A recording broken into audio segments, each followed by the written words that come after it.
Good morning, everyone. How you doing? My name is Zach Clayton, and I want to welcome you to a brand new effort by everyone that you see here, plus others. We're all small business owners, or we work in the nonprofit world, and our aim is to try to help everyone. Veterans and civilians alike in suicide prevention. Okay. I'm sorry, February 22nd of every year, I run a 22-hour program for our veterans. And you see 3 people here out of the 7 programs that we're working with who came up with the idea that, you know what, running this program for 22 hours is great, but then not doing anything else about it for the next 364 days, that's not a good thing. And so we've decided, we've come together, and yeah, we're going to talk about our programs because every single one of us, we do something different, and we can help out the nonprofits. But our main goal is to try to give people the opportunity and just solutions when it comes to suicide. As you saw in that video, by the end of 2020, we were losing one person every 11 seconds who were taking their own life. And that is just, that's an awful, awful statistic.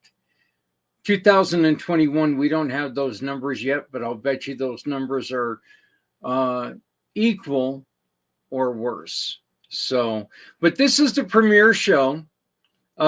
Mayday, we have a problem. We welcome you, and I would like to introduce first, great friend of mine, Stephanie and I work together the first and third Wednesday of every month to introduce nonprofits with One Hope Wines. How are you doing, Stephanie? I'm doing great, Zach. How are you?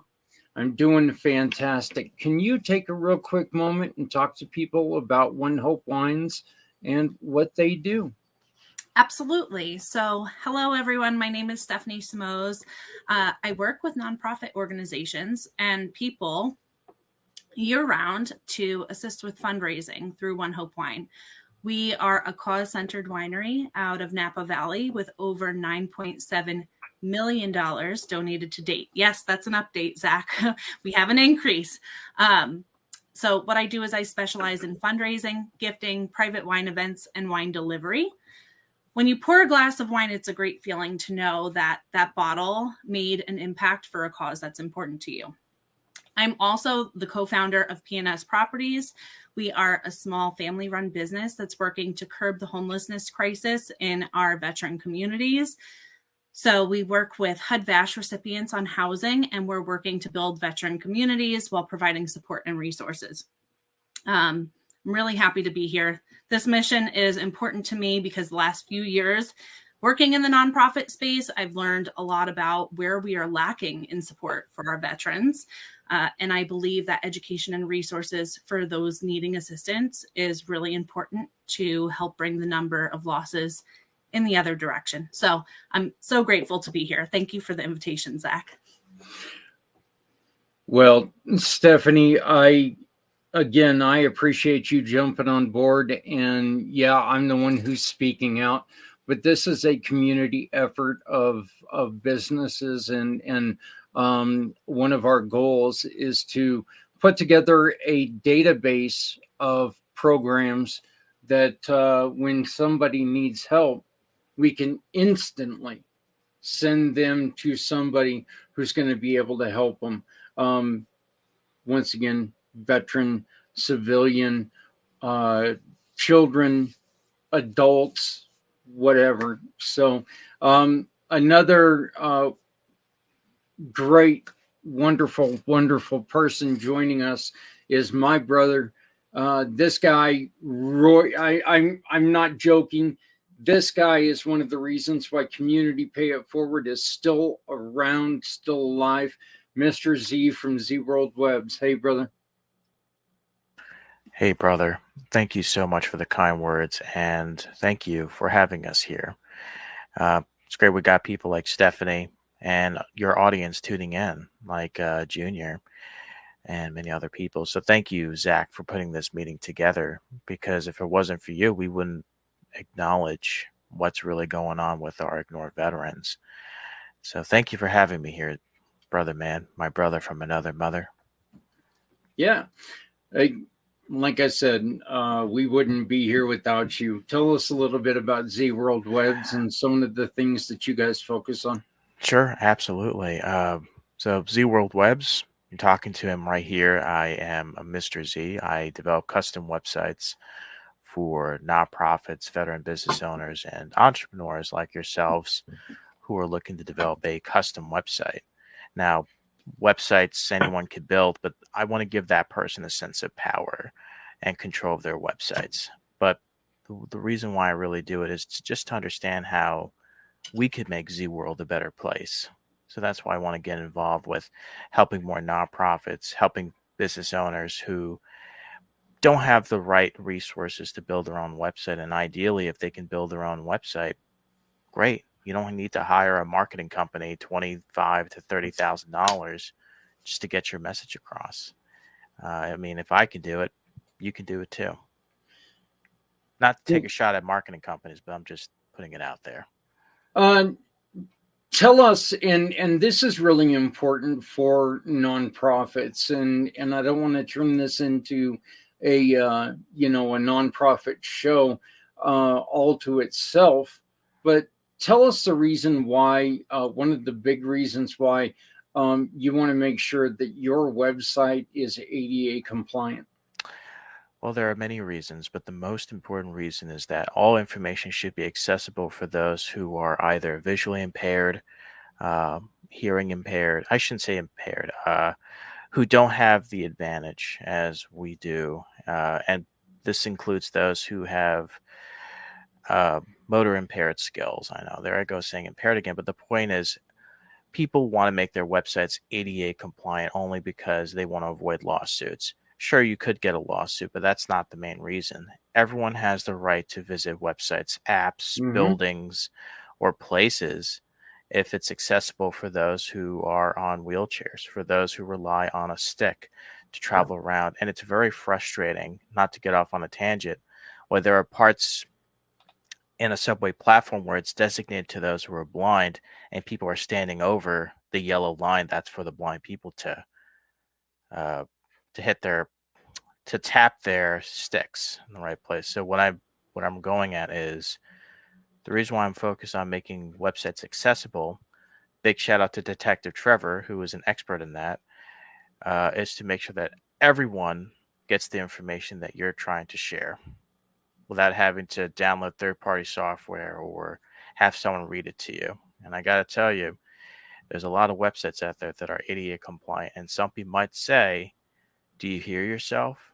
I've been in the business for 30 years, and what you're talking about doesn't make any sense with my Oh, IT there staff. can't be people out there like that, can there?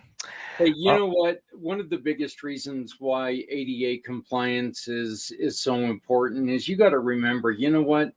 Everyone shops, whether their vision is not what mine is or yours is. Everyone shops, okay? And if they cannot read or utilize your website, they have no chance, no chance of shopping with you. So let's make sure that people, can shop with you. So uh,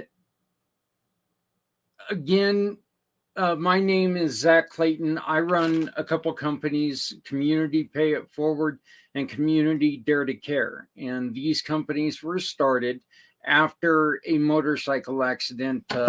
This is going to be 9 years in August. where somebody ran me off the road and left me in the ditch for 7 hours. I ended up fracturing my skull, busting up my face, and breaking my neck. And what we do is try to help people. That's simply it.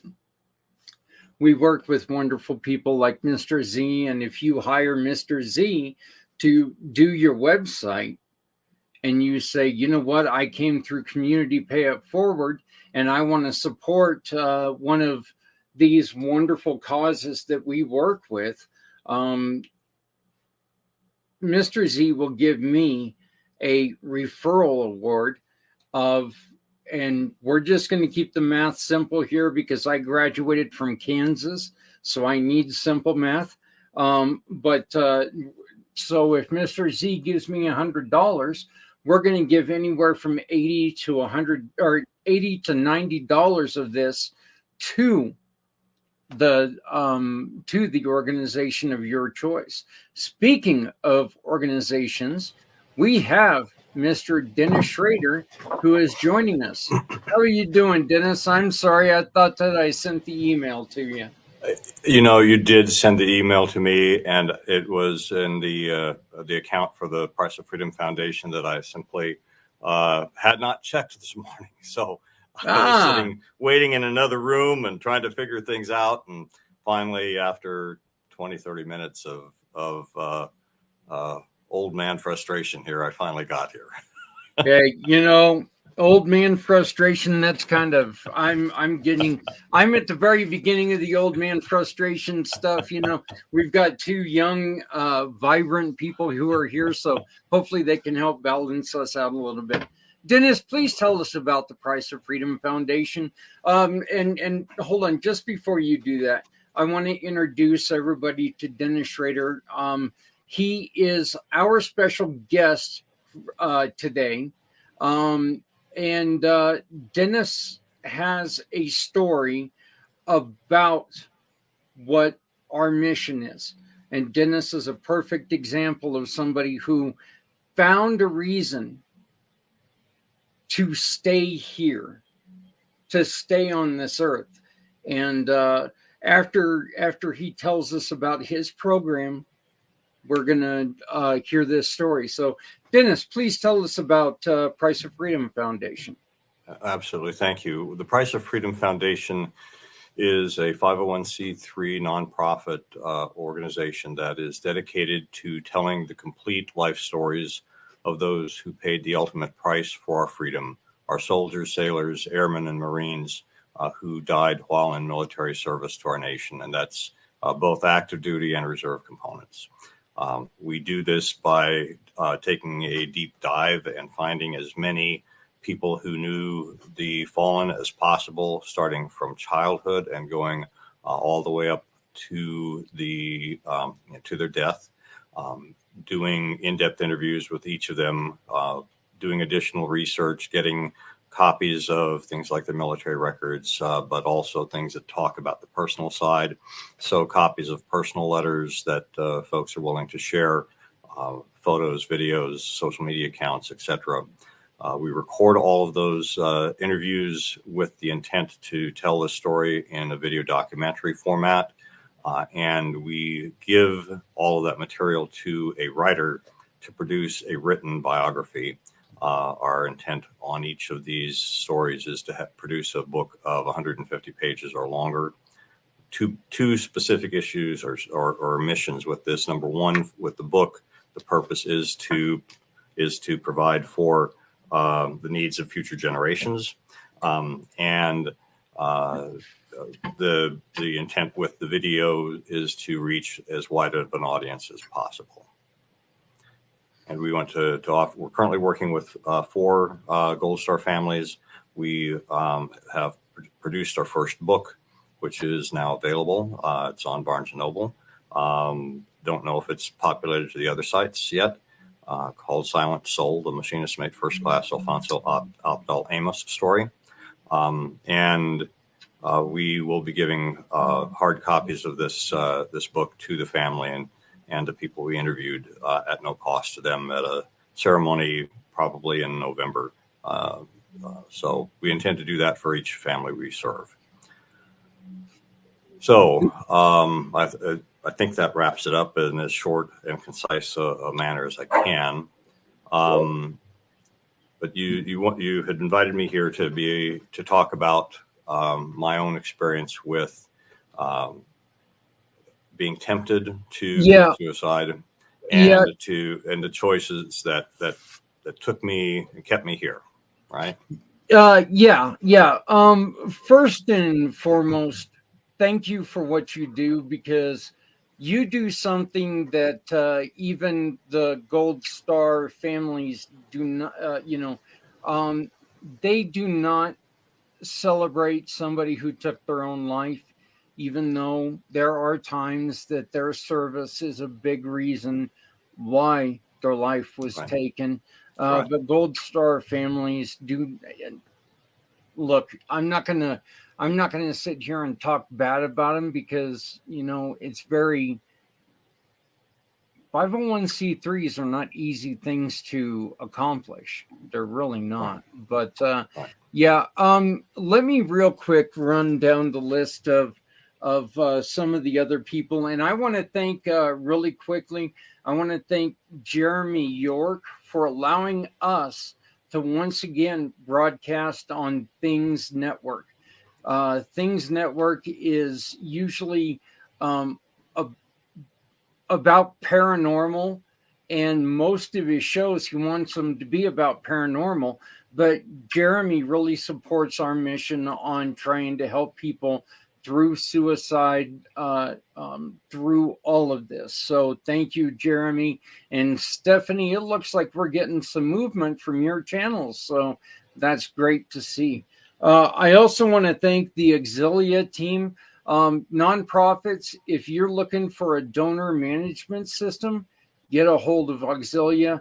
Let them know that we sent you, and we can not only help you do wonderful things with your organization, but we can also help support it just by hiring Auxilia. We've also got Mr. Trevor Gibbs. Mr. Z had mentioned him before. Look, we're not joking about ADA compliance. $75,000 if you get caught. And it's not by the government, it's by money-hungry lawyers. Nobody gets that $75,000. It's not going to go to help somebody, except for a lawyer. He's going to buy a new vehicle. We're also going to be joined by Mr. Richard Kaufman, which is one of the nation's top veteran podcasters. Richard Kaufman's got a great slogan. Mr. Z, you and I have talked about this before, but his slogan after he attempted suicide and talked himself out of it, he was going to drink himself to death, and thank the Lord that changed. His slogan is, "Today I decide." I think that's a beautiful thing, Today I decide. You tell us what you decided to do. Tommy Bob, he's got a wonderful program that he helps you lower your bills, and it doesn't cost you any money if he can't lower your bills. But his thing is, support your nonprofit by letting your bills pay you. And then another great friend of ours, Sierra Joy, Obsidian Assistance. Look, you guys are going to love her because she's so young, so brilliant, so vibrant. She's just great, exciting to work with.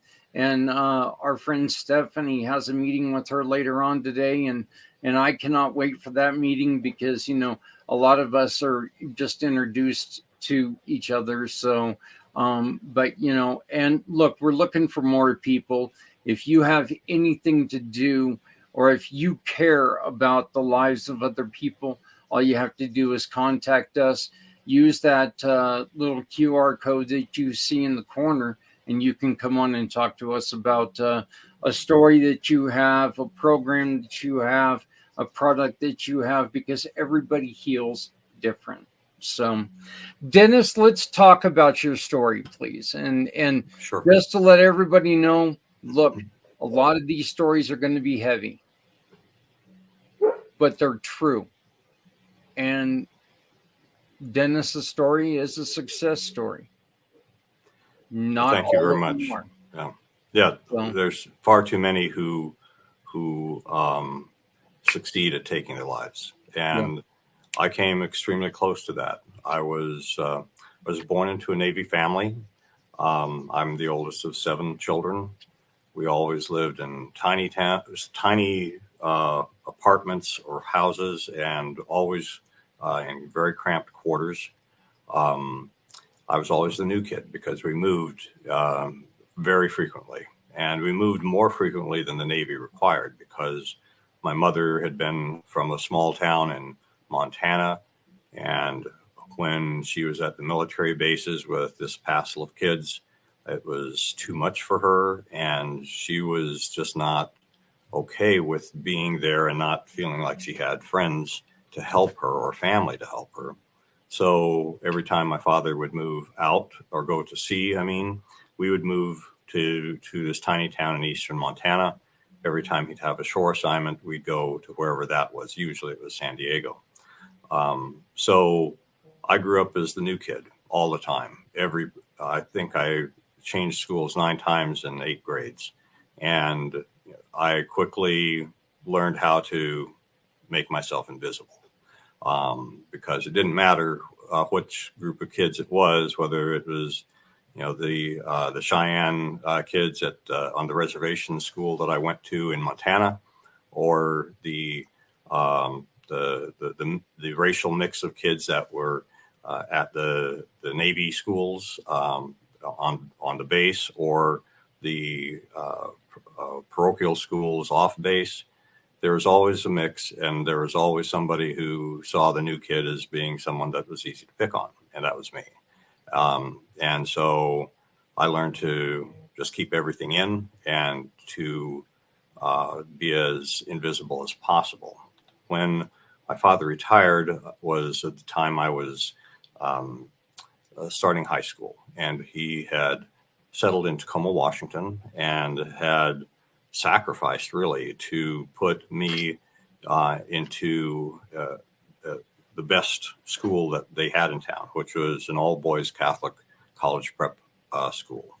And at the time that I was starting to get interested in girls, I now was in this new social setting, and all the other guys I was with had grown up and gone to the Catholic grade school. So they, at least socially, the girls in town, I didn't have any of that. And I just had all these, I always felt like I didn't fit in, and I felt like an outsider, even there at the school, even to a degree amongst a very small circle of friends that I had at that school.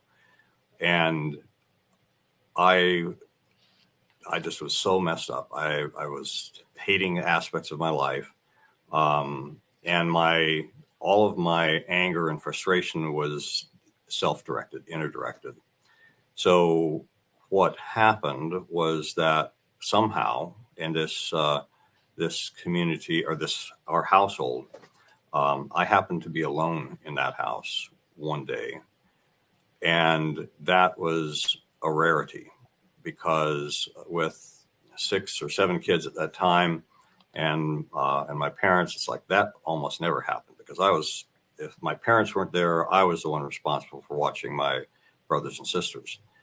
So I can't recall the specific circumstances, but I do remember very clearly that we all knew that my father had a loaded .38 revolver that he kept at the house all the time for the possibility of needing it for protection. Always had the hammer on an empty chamber. And I knew where it was. And I took the gun out. I had it to my right temple, and I had my finger on the trigger and was about to pull that trigger when a thought came to me. And different people say it's different things. It's probably the closest that I've experienced to a divine intervention because the question that popped in my head was, what will your parents think if they see you, they come home from wherever they were and they find their oldest son with his brains blown out all over their bedroom? And I wasn't mad at my parents. I wasn't mad at them at all. I was mad at myself. I was mad at, I guess the world in a sense. And that thought was what kept me from pulling the trigger. I took my finger off the trigger and I put the gun away. And I never spoke to anyone about this for at least, I was 17. I was probably in my my late 40s or early 50s before I ever told anyone at all about this. And now, was that a one-time thing? Yes, it was a one-time thing where I actually made that or came very close to actually committing suicide. But I wrestled with the same inner thoughts or demons for all of my time in the military, and for a significant number of years after I retired from the military. So, it was a struggle, and I am blessed to say that I have not had those kinds of thoughts appear in my head for at least the last 10 years. I'm 66 now. I'll be 67 soon. And I can't put my finger on exactly what it was, but I have a guess. And that was because I just felt as these I call them mental storms, because that's what it really felt like eventually. I would have these thoughts that were the absolute worst possible things you can think of to say to yourself, about yourself, accuse yourself of. That was what was going on in my head. And depending upon the setting and environment I was in, if I was alone, I'd shout them out loud to myself. And I would, I tried fighting them. So I would purposely try to put in and counter with positive things that, people had said and that I knew, but it just seemed to make that storm stronger. So eventually, I decided that because all of these times that this was going on, there was the temptation to go out and do something, jump off a bridge, run my car into, an embankment or whatever. And if I was out and about and moving around, there was a possibility I could have succumbed to that temptation. So what I eventually came to was a decision that basically two things. I was going to stop fighting these storms, but more importantly, that I was going to find a place where I could be still. And so that was my real commitment, was that when I felt these storms coming on, I would just take myself someplace quiet, and I wasn't going to go anywhere until it was over. That was a commitment that I made. And these would go on. Sometimes they were very short in duration. They'd be maybe 10, 20 minutes. Most of the time they were much longer, 1-2 hours or so. But what I discovered was that if I let them go, if I didn't do this wrestling with them, that eventually they stopped. Like a storm. The storm passes. The storm rages, and then it passes. So that's why I was. That's why I called it a storm, because it's like how just trying to figure out how to describe it to somebody else. That's the best allegory that I could come up with. And so, I come to this from the perspective of someone who came within that much of actually ending my life, because I'm quite certain that gun would have done the trick. But also someone who has wrestled with suicidal ideation, horrible self-talk for a very long period of time. And I think that I have at least some perspective on those who may be wrestling with these issues today. Dennis, let me ask you a real quick question, and then I want to go around and I want to see if anybody else has anything to say. First off, once again, congratulations on all the hard work, because this isn't something you still struggle, correct? I mean, you still have it not anywhere close to this. Not anywhere close to that. So, I mean, I'll be frank and honest. I mean, my nonprofit, I'm not getting the kind of backing and support that we really need, and so there's a temptation to be depressed about that. So that is a struggle, but it's nothing compared to what I was dealing with before, because I have learned over the years that I can refocus and focus on the good things that we have done, that we've accomplished. And I can focus on those who are supporting me versus those that say they're going to and don't, or those that we asked to and you never hear from them again. So I choose instead to focus on those who are standing with me, who have supported me, and who do support this cause. So from that perspective, I think that's a strategy that can help to minimize the whatever battle somebody's facing. No matter what it is, there's truth. A lot of the things that I was saying about myself and demeaning myself about were true. So that doesn't mean that the conclusion, therefore, is that you should end it all. That is not true. There's equally there are other truths that are also present, and those are the ones that I focus on. The truths about those that believe in me, those that support the cause that I stand for, the people that that care about me. I mean, that's if I were to lose everything again, then there would be at least that I know that there are people who know me and who love me, and who no matter what, at some point we all leave this life, right? Yeah. And I know that they will miss me, but it would be much more harmful to them if it was at my own hand, because they would be wondering, what did I do wrong? How could I have helped Dennis? How could I have helped him to make a different choice, to choose to live the life that he has and not to end it? So that's the kind of strategy that I would say. So when you say we all struggle, yes, we all struggle. But I will say that my mental struggles they pale in comparison to where I used to be.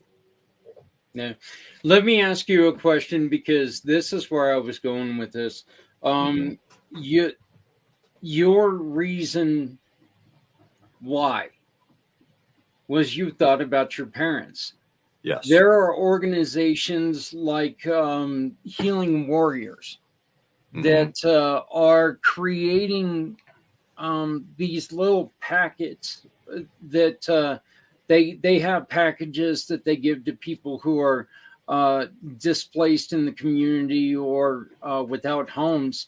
And one of the things that they also do is they offer veterans these sleeves where they can put a picture of someone that they care about inside that, and they can put it on their gun safe. This is something this sounds like it would have helped you. Okay. And I know that there are a lot of people who say, well, that wouldn't have worked for me. But this is something that, you know what, you got to open that box with those people or that person staring you in the face. Right. You think this is a good idea? I like that approach. I really do. And you're right. Everybody has different motives for this, and so it really does depend uh, upon that. And I guess in my from my own experience, I was one of those people that never nobody took me seriously, I guess is what I would say, because I spoke about suicide in sort of a joking way when I was in college. My college classmates often uh, referred to me as Suicide Schroeder, but those were never times when I was actually thinking about actually doing something to myself. Um, when those times when I really was having an issue with that, I spoke to no one about it. No one had a clue. And so I would say that for those that are wrestling with it, it's going to be easier to to reach out and to offer your support and your love and your help. Um, but I suspect that there's a significant number who were like I was, and that was you're dealing with it entirely on your own. You don't want to speak to anyone about it because you fear the consequences of doing so, and therefore, you know, until the act happens, nobody has a clue. Mm-hmm. Stephanie, please join us and give us some thoughts.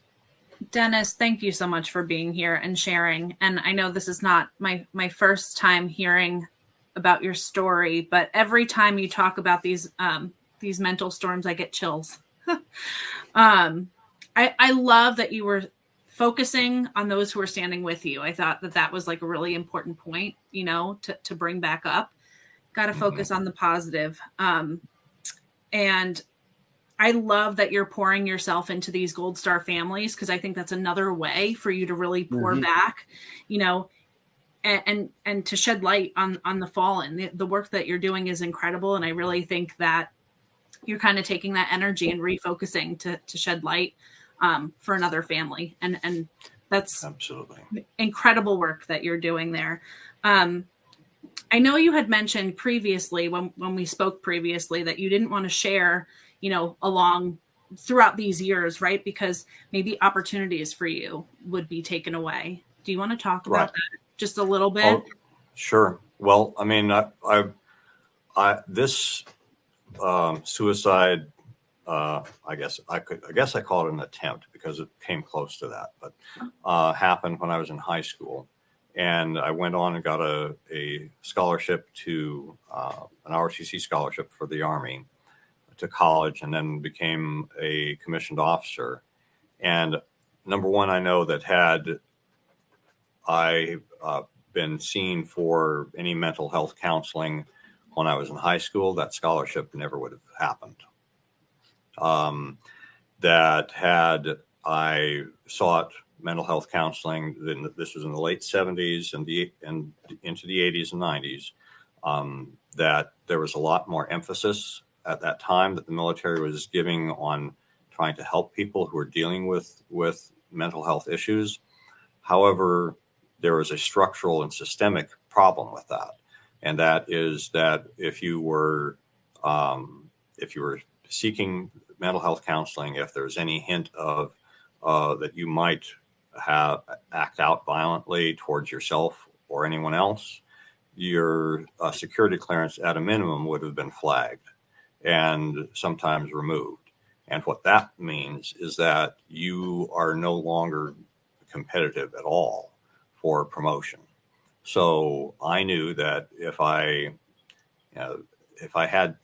this became known, and if this became known to anyone in my peer group or in my chain of command, that I would be ending my military career. And so that's basically why. But then secondly, it was a matter of all of these negative thoughts that were so condemning of myself, what I was fearing is that I would hear the same sorts of things from others if I were to talk about it. That, oh, you're weak, you can't, those kinds of things. The things that kind of struck at my identity as a man, as and the like. So there was that fear that by disclosing this, that I'd be getting confirmation of it from other people around me. Do you, and Z, I'll get right with you, and I'm sorry for stepping in here. Do you think that now, with the focus that we've got on mental illness, do you think that now it would be harder for somebody who's joining the service? Do you think it would be even harder now for them to get that officer promotion with something like that? With the record of a suicide attempt? Honestly, I don't. I've been out of uniform for a long time. I retired originally in 2000, so 23 years ago. I had a 2-year stint where I was brought back in 2011 to 2013, but that's again 10 years. And so I was not, when I came back as a retiree, we were not eligible for promotion. So I really don't have a good sense of what is involved and what they focus on in terms of officer promotions today, and really haven't for the last, almost 20 years. So I really can't say with any certitude. I do know that they've been making a lot of efforts to make it more acceptable for men and women who are serving to come forward and get the help that they need. And I'm hoping that they've addressed some of those structural issues associated with it too. But I really am not in a position to say for sure. Well, Dennis, from me, from my family to you, thank you for your service, and thank you for your success. Mr. Z from Z World Webs, please join us. Of course, glad to be here, bestowed upon Sergeant Dennis. Great to see you again, and kudos to you for what you're doing to honor our brethren. And it's great to see you. So my question, likewise. I know we spoke in the past about how our veterans are often, sort of forgotten in the past, but you have a way to go to the past essentially and honor our veterans or our brethren, whether it's our great grandfather or great parents in the past. So my question for you, Sergeant Dennis, is what successes have you seen when you have been honoring our brethren? Like what gives you joy to this day to honor our brethren? Well, we have a small number of people that we've worked with thus far, but I will tell you that those that we have worked with, it's been very rewarding. And every story is different. Every situation is different. As when you think about it, every life is different.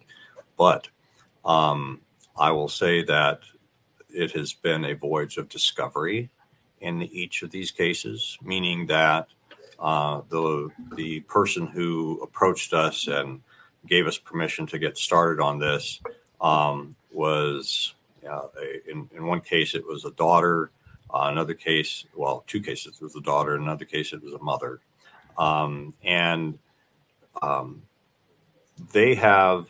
They were, had a very close and intimate relationship with the fallen. So they have a lot more depth and detail than somebody who knew them, say, as a colleague in the service, or somebody that they went to church with, etc. But in all of these cases thus far, as we meet with and interview others that knew the fallen service member that we're honoring, there's some level of detail, some of it more significant than others, but some level of detail that we're uncovering that the others did not know about. So I'll take, for example, our first story, that of Alfonso Abdel Amos. He was born in the Philippines.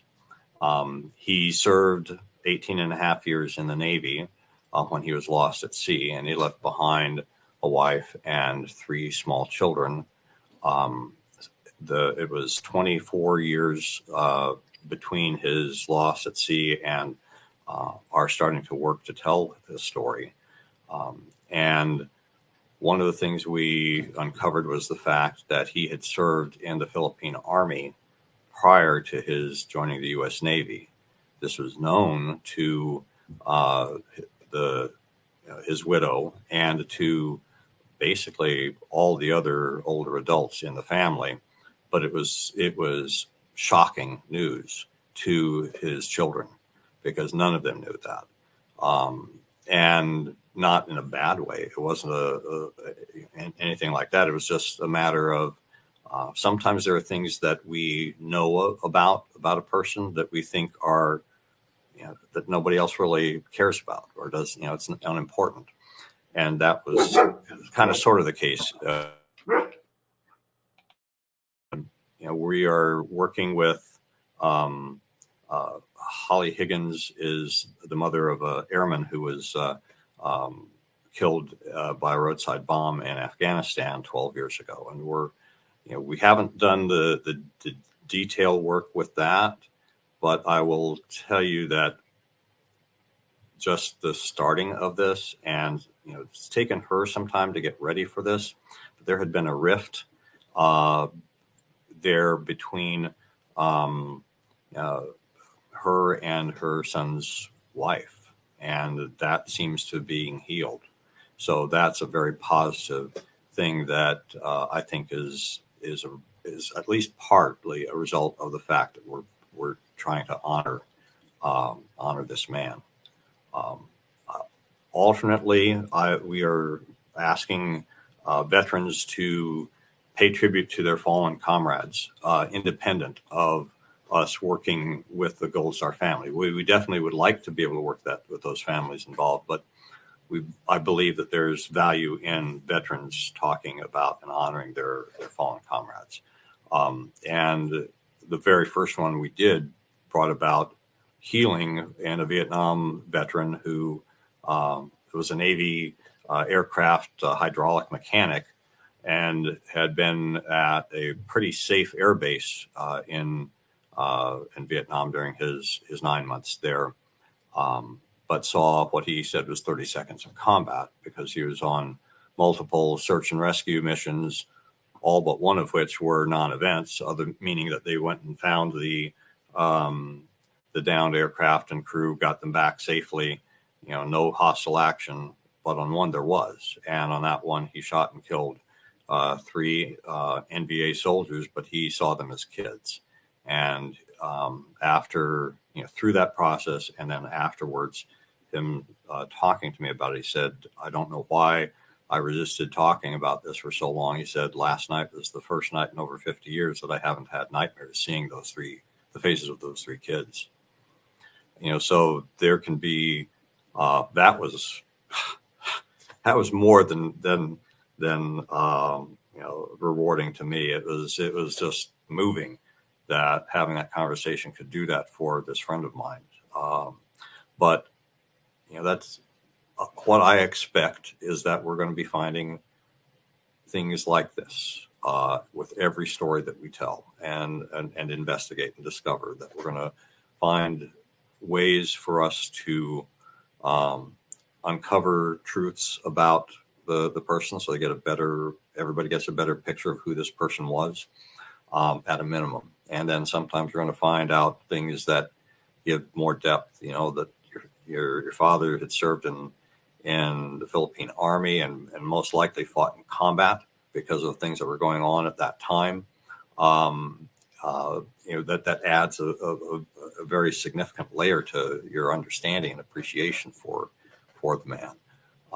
Sometimes it can provide some healing from trauma that you personally experienced as well. So I'm looking forward to what's to come, and thankful to God that I have the that he put this this vision and mission on my heart.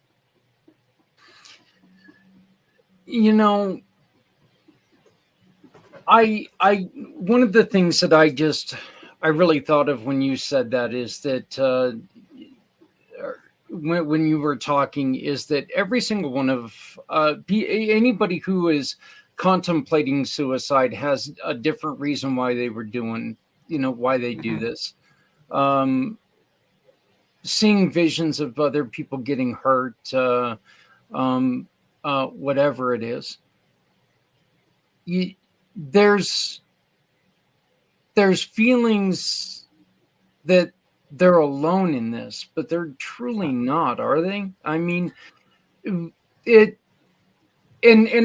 not belittling anybody here, but no matter the situation, there's been somebody who's been through something similar, but of course it's going to be different because, well, this has never happened to me before, but you're not alone, right?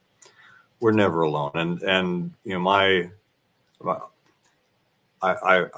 just can't help but have to reflect upon my own personal beliefs and faith. And that is that I believe that we were all created by a creator that knows and loves us intimately.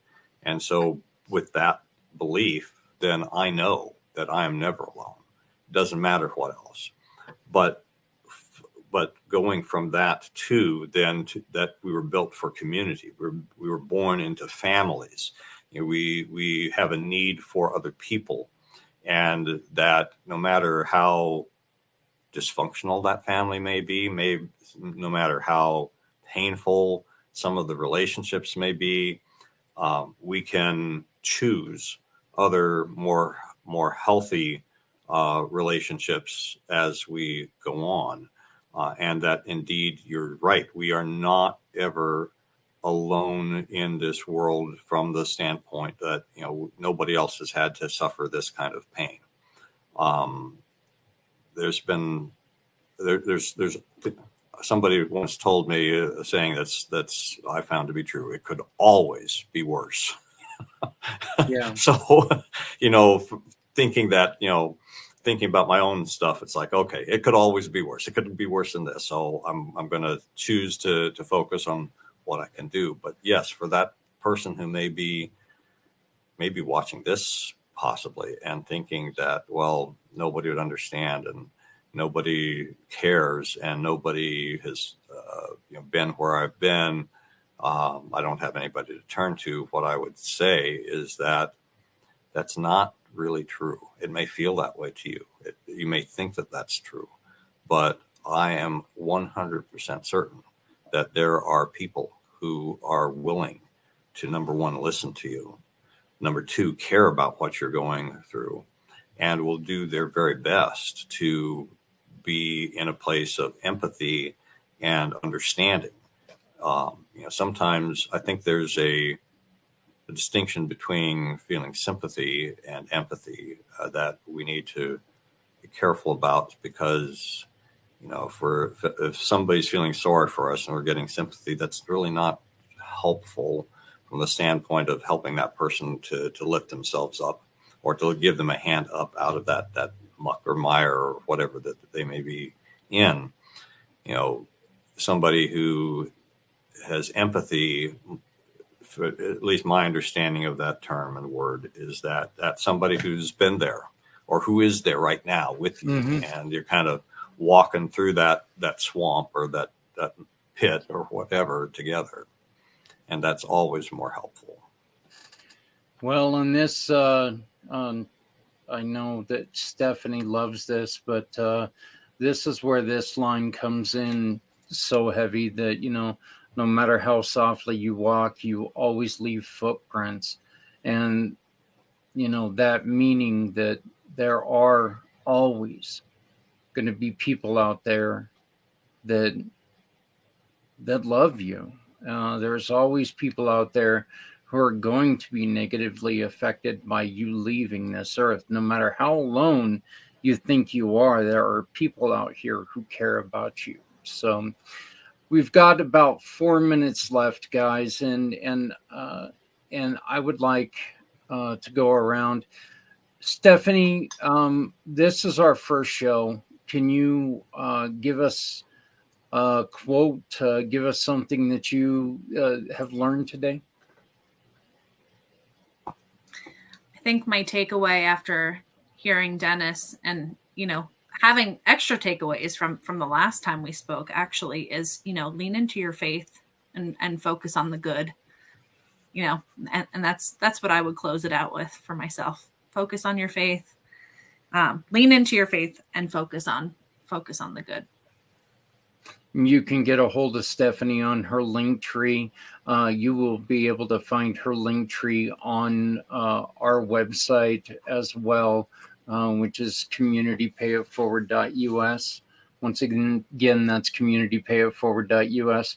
You can also find all of our information, in which I know this is a huge thing to find, but if you're looking for it, just go on to Facebook, and our group is called the Community Pay It Forward One Hope Wine Fundraiser.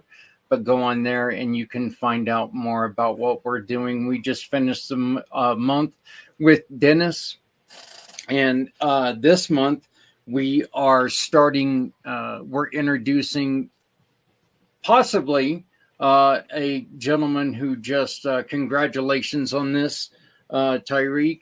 Are we doing them, or are they being a guest next week on this show? They're going to be a guest on this show. Oh, okay. But we do have two nonprofit organizations lined up for. Yes, we do.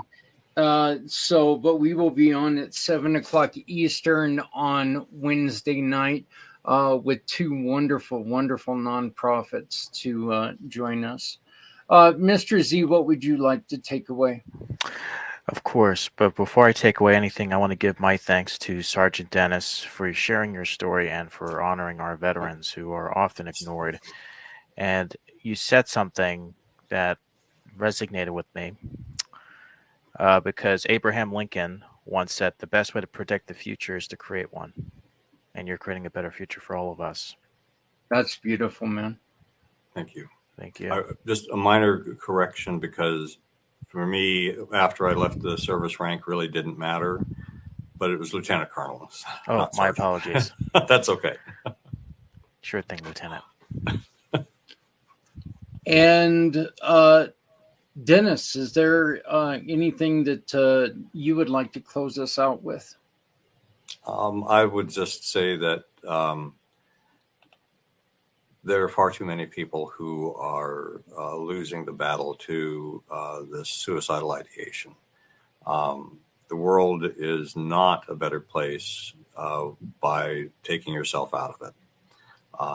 And no matter what the problems, the pain, the situation, my statement to you is that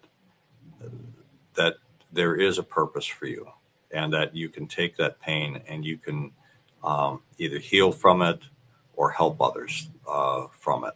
And hopefully you will see that there is a reason to continue, and that the world will be better because of it. Well, I would like to thank everyone who has joined us, and I would like for you to join us every week as we try to talk to people who are trying to help others, because one person every 11 seconds is too many. Every single one of us, unfortunately, suicide is now like cancer. You know somebody who has left this earth, and we need to offer suggestions for help, and we need to stop this. So let's work together. And remember, when you talk to somebody, make sure that you're there for them completely. And if you need some help, please contact somebody. Once again, 988 Suicide and Crisis Lifeline. You just dial 988 on your phone. It's a 24-hour call center, and they can help you.